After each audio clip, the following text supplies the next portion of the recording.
Hello बच्चों मैं गौरवारी आपका फिर से स्वागत करता हूं 12th क्लास के चैप्टर नंबर 5 के लेक्चर नंबर 13 में।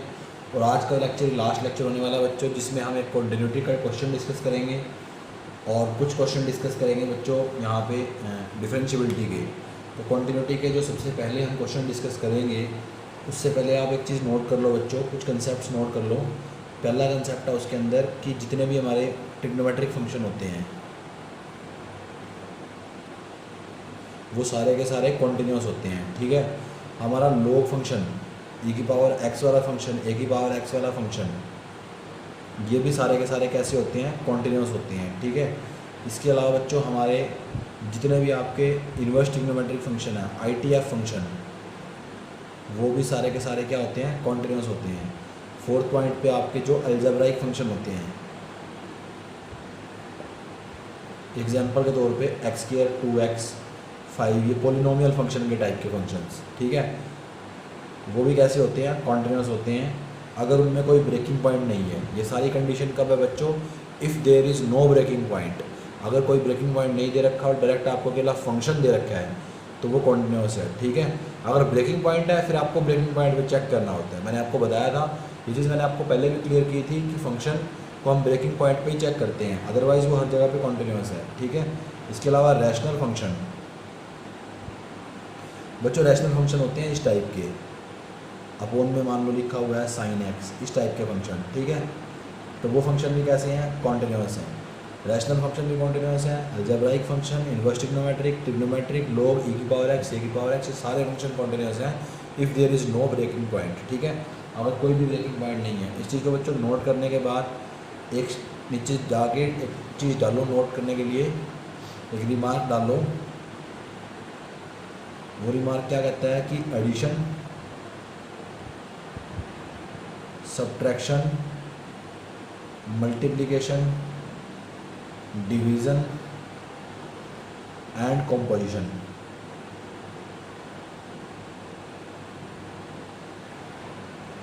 ऑफ टू और more continuous functions is continuous. अब देखो बच्चों, आपको यहाँ पे इस कॉम्पोजिशन का नहीं पता होगा, एडिशन, सब्ट्रैक्शन, मल्टीप्लिकेशन, डिवीजन सबका पता है आपको। कह रहा है एडिशन, सब्ट्रैक्शन, मल्टीप्लिकेशन, डिवीजन। अगर दो या दो से ज़्यादा फंक्शन की करते हो, कॉन्टिन्यूस फंक्शंस की, तो करने के बाद भी वो चीज़ कॉन्टिन्यूस रहेगी। ठीक है, और कॉम्पोजिशन क्या होती है उसके बारे में मैं आपको थोड़ी देर में बताऊँगा कि कॉम्पोजिशन कैसे करते हैं। इसके अलावा यहाँ पर एक और चीज़ लिखो 6th पार्ट में कि modulus function is continuous. 7th part में लिखो कि greatest integer function is discontinuous. ठीक है, ये एक फंक्शन ऐसा है जो डिसकॉन्टिन्यूस है, बाकी सारे फंक्शन कॉन्टिन्यूस है, मॉडुलस भी कॉन्टिन्यूस है।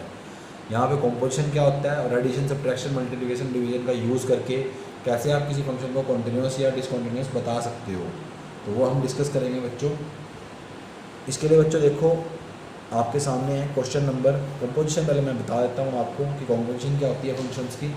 मान लो आपके पास cos थीटा एक फंक्शन है, एक फंक्शन x² है। अगर आप इन दोनों को मिला के इस तरीके से लिख देते हो cos x², थीटा की जगह पे x² लिख देते हो, तो ये आपकी कॉम्पोजिशन है।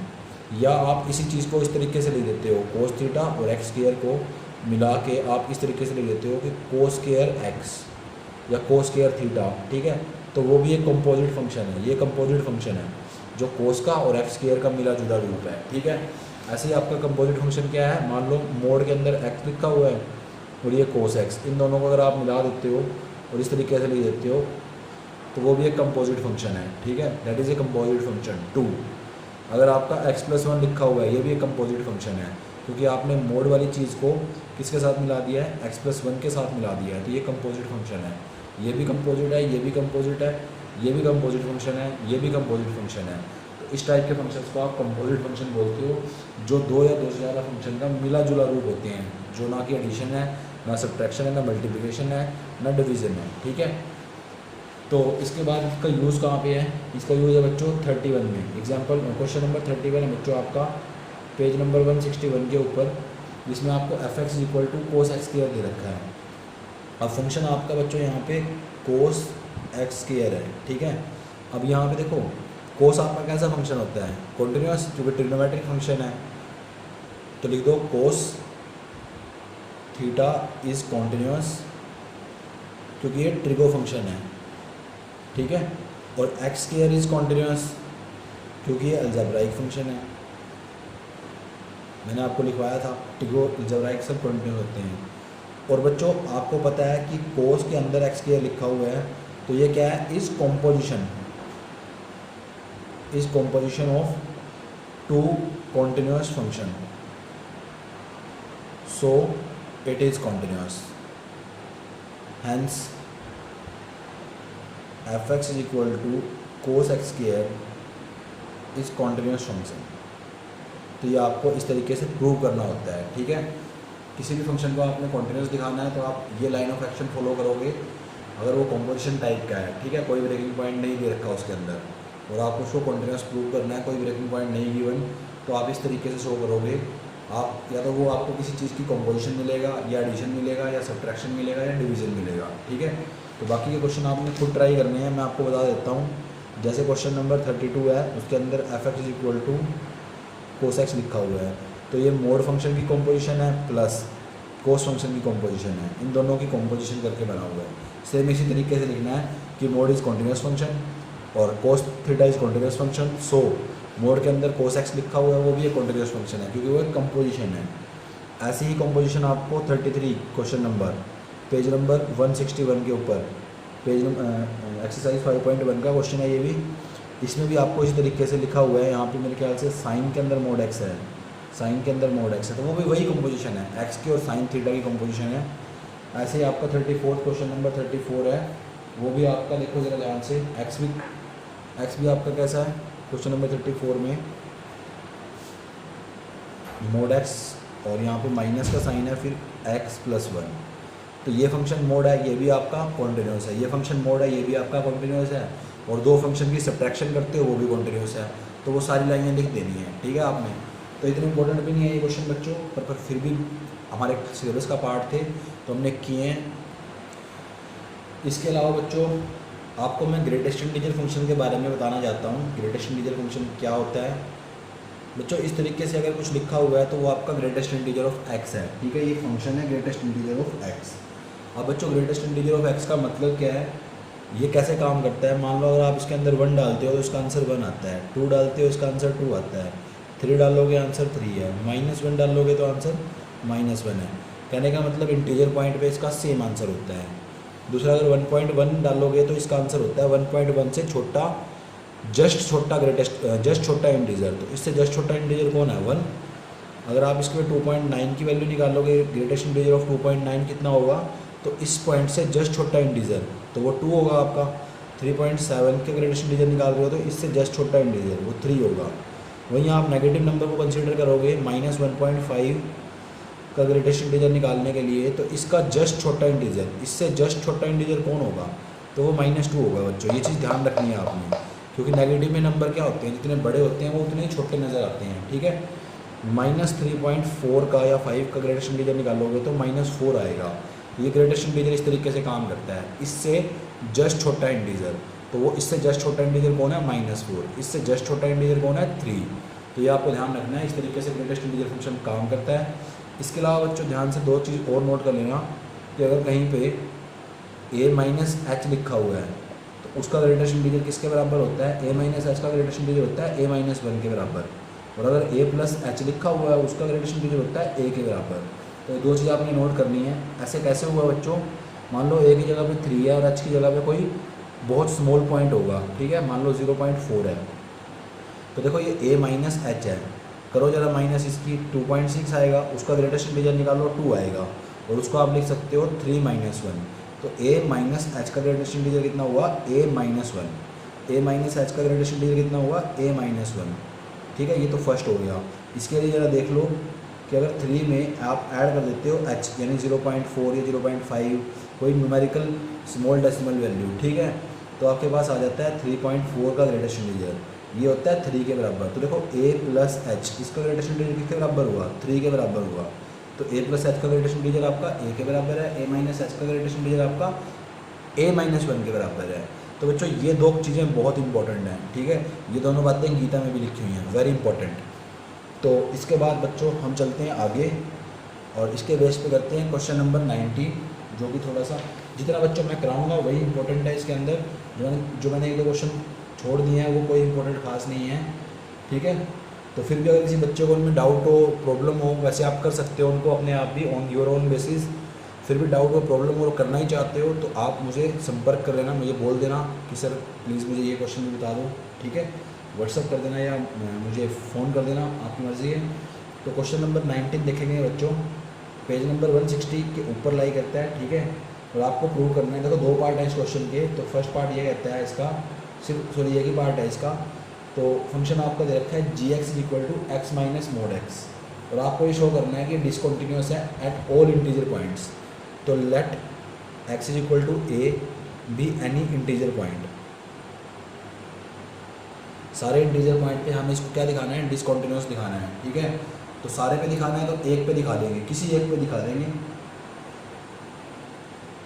और कह देंगे कि सब पे डिसकंटिन्यूअस है, ठीक है। एनी इंटीजर पॉइंट ले लिया हमने, अगर इस पर डिसकंटिन्यूअस निकला ए पॉइंट पे तो इसका मतलब सब पे डिसकंटिन्यूअस है, क्योंकि तो एनी पॉइंट है ना, कुछ भी हो सकता है। ये चेक करने के लिए क्या करते हो, फंक्शन को आप लिमिट निकालते हो x approaches to A negative f x और limit x approaches to a positive f x या जी एक्स जो भी लिख रखा है, इन्होंने जी एक्स लिख रखा है तो आप जी एक्स लिख दो और जी ऑफ ए, ठीक है। जी ऑफ ए का मतलब क्या है, आपका फंक्शन इस तरीके से नज़र आ रहा है, जी x is equal to greatest integer of x minus x, इस तरीके का फंक्शन है, या x minus greatest integer of x है, ये फंक्शन है आपका। तो जहाँ जहाँ पे इस फंक्शन में एक्स लिखा हुआ है वहाँ पे ए लिखो ज़रा।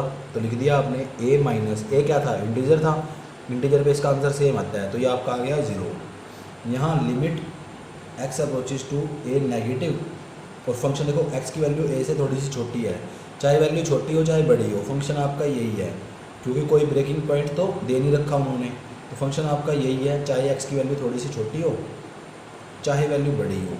तो फंक्शन लिखा आपने यहाँ पे, ये आपने लिख दिया।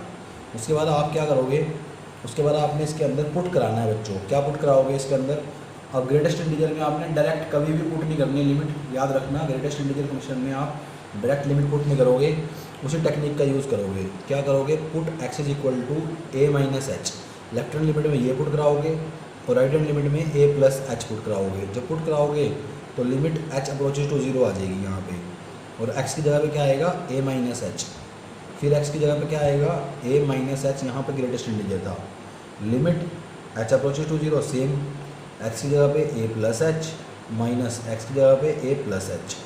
तो ये आ गया आपका लिमिट एच अप्रोचेज टू 0, ये आपका ए माइनस एच माइनस ए माइनस एच का ग्रेटेस्ट इंटीजर कितना होता था, ए माइनस 1। तो ए माइनस 1 लिखोगे, बाहर माइनस है, माइनस माइनस प्लस हो गया, तो ये चीज़ आ गई आपकी, ठीक है। इधर लिमिट एच अप्रोचेज टू 0, ये ए प्लस एच माइनस ए प्लस एच का ग्रेटेस्ट इंटीजर ए होता है, ए से ए कटा, ये एच बचा, एच 0 को अप्रोच कर रहा है तो आंसर कितना आएगा लिमिट का, 0। यहाँ पे ए से ए कटा, एच 0 को अप्रोच कर रहा है तो आंसर कितना आया लिमिट का, 1। तो क्या लेफ्ट हैंड लिमिट आपकी राइट हैंड लिमिट के बराबर है, नहीं है। और जी ऑफ ए, ये सब वैल्यू बराबर नहीं है, तीनों वैल्यू बराबर होनी ज़रूरी है, तभी फंक्शन कॉन्टिन्यूस होता है। तो लिखो सो या g x is not continuous at x is equal to a, hence at all integer points।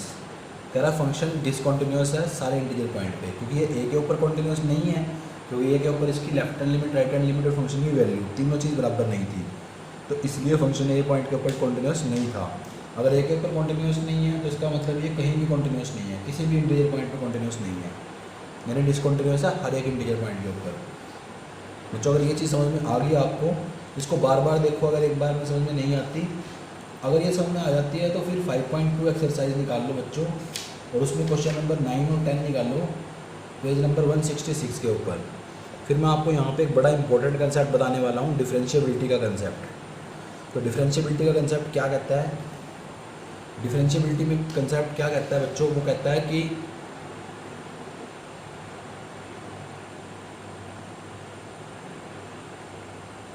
Function differentiable कब होता है, F X is differentiable at X is equal to A if limit H approaches to 0। कह रहा है अगर left hand derivative और right hand derivative दोनों बराबर हो जाएं तो फंक्शन हमारा डिफरेंशिएबल है। लेफ्ट हैंड डेरिवेटिव आप किसको बोलते हो, लिमिट, दैट इज करके लिख लो। लेफ्ट हैंड डेरिवेटिव आपका है limit H approaches to zero F of a लिख दो, यहाँ पे याद कराने का तरीका बता रहा हूँ, यहाँ पे एफ ऑफ ए लिख दो, छोड़ दो इसको। और राइट हैंड डेरिवेटिव आपका limit H approaches to zero F of a लिख के छोड़ दो, नीचे एफ ऑफ ए, नीचे भी छोड़ दो। लेफ्ट हैंड लिमिट में आपने माइनस एच करना है, ऊपर भी नीचे भी। राइट हैंड डेरिवेटिव में आपने प्लस एच करना है, ऊपर भी और नीचे भी। तो ये फॉर्मूला याद रखना है आपने बस, ठीक है, ये दोनों फॉर्मूले याद रखने हैं। ये लेफ्ट हैंड डेरिवेटिव है, ये राइट हैंड डेरिवेटिव है। अगर ए पॉइंट के ऊपर फंक्शन का लेफ्ट हैंड डेरिवेटिव और राइट हैंड डेरिवेटिव दोनों बराबर आ जाते हैं तो फंक्शन को आप बोलते हो डिफरेंशिएबल है, ठीक है। फंक्शन का डेरिवेटिव निकाला जा सकता है, फंक्शन उस पॉइंट के ऊपर कैसा है, डिफरेंशिएबल है। तो बच्चों इसके एवज में क्वेश्चन निकालते हैं। क्वेश्चन नंबर 9 पेज नंबर 166 के ऊपर। तो क्वेश्चन नंबर 9 में क्या लिखा हुआ है, आपके फंक्शन दे रखा है मोड एक्स माइनस वन, ठीक है। Mode x minus one differentiable नहीं है, एक्स इक्वल टू 1 पॉइंट पे आपने प्रूव करना है। तो क्वेश्चन नंबर 9 है पेज नंबर 166 के ऊपर। इसमें आप क्या करोगे, at X is equal to 1 पे चेक करोगे तो इसका लेफ्ट हैंड डेरिवेटिव निकालोगे और राइट हैंड डेरिवेटिव निकालोगे। लेफ्ट हैंड डेरिवेटिव के लिए फॉर्मूला क्या है, limit H approaches to zero F of A minus H होता है। तो ए की जगह पे क्या लिखोगे, 1 लिखोगे, क्योंकि यहाँ पे फंक्शन आपका ए पे चेक करना है आपने, ए 1 है, माइनस एफ ऑफ 1 ए आता है यहाँ पे, नीचे माइनस एच आता है। तो ये चीज़ आ गई। राइट हैंड डेरिवेटिव बच्चों क्या होता है, limit H approaches to zero F of 1 plus H minus F of 1 upon में प्लस एच। तो लिख लिया आपने। इसके बाद आप क्या करो, फंक्शन आपको दे रखा है मोड एक्स माइनस वन। तो देखो limit H approaches to zero, function के अंदर जहाँ जहाँ पे भी एक्स है वहाँ वहाँ आपने क्या लिखना है, 1 माइनस एच लिखना है, तभी तो आप एफ ऑफ 1 माइनस एच निकाल सकते हो। तो एक्स की जगह पे क्या लिख दो, 1 माइनस एच, 1 माइनस एच, फिर माइनस 1 था तो ये आपका आ गया एफ ऑफ 1 माइनस एच। जहाँ जहाँ फंक्शन में एक्स है वहाँ वहाँ पे आपने 1 माइनस एच लिखना है, ठीक है, लिख दिया आपने। जहाँ जहाँ एक्स है वहाँ वहाँ आपकी बार 1 लिखना है आपने एफ ऑफ 1 की वैल्यू निकालने के लिए। तो ये आ जाएगा 1 माइनस 1, ठीक है, और उसका मोड आया हुआ है, अपॉन में माइनस एच है। इसको थोड़ा सा सोल्व करते हैं, limit H approaches to zero, ये 1 से 1 कैंसिल आउट हुआ तो माइनस एच बचा, ठीक है, और साथ में उसका मोड भी बचेगा, यहाँ पे मोड भी आएगा, ये चीज़ ध्यान रखना, मोड आएगा, फिर ब्रैकेट लगानी है लगा लो। तो ये माइनस एच बचा, उसका मोड है माइनस, ये 0 है और नीचे माइनस एच है, यानी आ गया limit H approaches to zero, minus H का मोड एच, नीचे माइनस एच है, एच से एच कैंसिल आउट, आंसर आ गया -1, ठीक है। लेफ्ट हैंड डेरिवेटिव आया -1। अब राइट हैंड डेरिवेटिव निकालते हैं, तो वो भी इसी तरीके से है, limit H approaches to zero F of 1 plus H निकालने के लिए एफ एक्स के अंदर जहाँ पे एक्स लिखा हुआ है वहाँ पे 1 प्लस एच पुट करना है आपने। तो 1 प्लस एच पुट करो तो ये आ गया आपके पास, ये आपके पास आएगा 1 माइनस 1, क्योंकि एक्स की जगह पे 1 पुट करोगे इस फंक्शन में, वो नीचे एच है। तो limit H approaches to zero, यहाँ पे आपका 1 से 1 कटा तो एच बचा, एच का मोड एच ही होता है, माइनस ये 0 था, नीचे एच है, तो आ गया limit H approaches to zero, ऊपर एच नीचे एच से एच कटा तो 1, और एच को 0 पे अप्रोच कराओगे तो 1 ही रहेगा। तो लेफ्ट हैंड डेरिवेटिव आपका -1 आया है, राइट हैंड डेरिवेटिव आपका 1 आया है। Left hand derivative is not equal to right hand derivative, hence F X is not differentiable at X equal to 1। तो 1 पॉइंट पे फंक्शन डिफरेंशिएबल नहीं है। इसी तरीके से आपने क्वेश्चन नंबर 10 को भी करना है, ठीक है। क्वेश्चन नंबर 10 नेक्स्ट क्वेश्चन है पेज नंबर 166 के ऊपर ही, तो वो भी आपका सेम तरीके से होगा। तो बच्चों उम्मीद है आपका चैप्टर नंबर 5 हमने कंप्लीट कर लिया है। उम्मीद है आपको ये सारा चैप्टर समझ में आ गया होगा, और पूरी उम्मीद है आप इसको बार बार रिवाइज कर रहे होंगे, आपने इसके प्रॉपर नोट्स बनाए होंगे। आप इस भरोसे में बिल्कुल भी नहीं बैठे होंगे कि नहीं एक बार एग्ज़ाम आएंगे, एक बार दिवाली आएगी, फिर दिवाली के बाद माँ कसम पढ़ना शुरू कर दूँगा, नए साल के बाद नोट्स बनाना शुरू कर दूँगा। व्रत आ जाए एक बार, बस व्रत का इंतज़ार कर रहा हूँ, व्रत आ जाए, व्रत के बाद पढ़ना शुरू करना है बस, ठीक है। उम्मीद है आप इस चीज़ का इंतज़ार नहीं कर रहे हो, आप चैप्टर नंबर 5 कर रहे हो। कल से बच्चों हम चैप्टर नंबर 1 स्टार्ट करेंगे। चैप्टर नंबर 1 हमारा 5-6 लेक्चर में कंप्लीट हो जाएगा। तो चैप्टर नंबर 1 हम कंप्लीट करेंगे, साथ के साथ 5 या 6 लेक्चर्स में चैप्टर नंबर 1 कंप्लीट हो जाएगा, क्योंकि उसके अंदर पहले 4 टॉपिक होते थे, अब सिर्फ 2 टॉपिक रह गए हैं, ठीक है। तो 2 ही टॉपिक बचे हैं उसके अंदर। तो चैप्टर नंबर 1 की क्लास कल से स्टार्ट हो जाएगी, लेक्चर कल से आपको मिलने स्टार्ट हो जाएंगे। फिर हमारा चैप्टर नंबर 6 बच जाएगा सिर्फ। तो उसके बाद 1 कंप्लीट करने के बाद 6 देखेंगे कि कंप्लीट होता है या उसके बाद कंप्लीट करें, उसको टाइम देने के बाद कंप्लीट करें। तो बच्चों सिलेबस की चिंता आप मत करो, जो चीज़ आपकी होती जा रही है प्लीज़ उसको पक्का करो, किसी दिवाली व्रत त्यौहार का इंतज़ार मत करो। तो बच्चों अगर आप ये वीडियो अच्छे से देखते हो और कोई डाउट आता है तो आप मुझे कॉल करो या व्हाट्सअप करो, ठीक है, अपना डाउट क्लियर करो। थैंक यू बच्चों, इस वीडियो को देखने के लिए आपका बहुत बहुत धन्यवाद। Thank you, thanks a lot.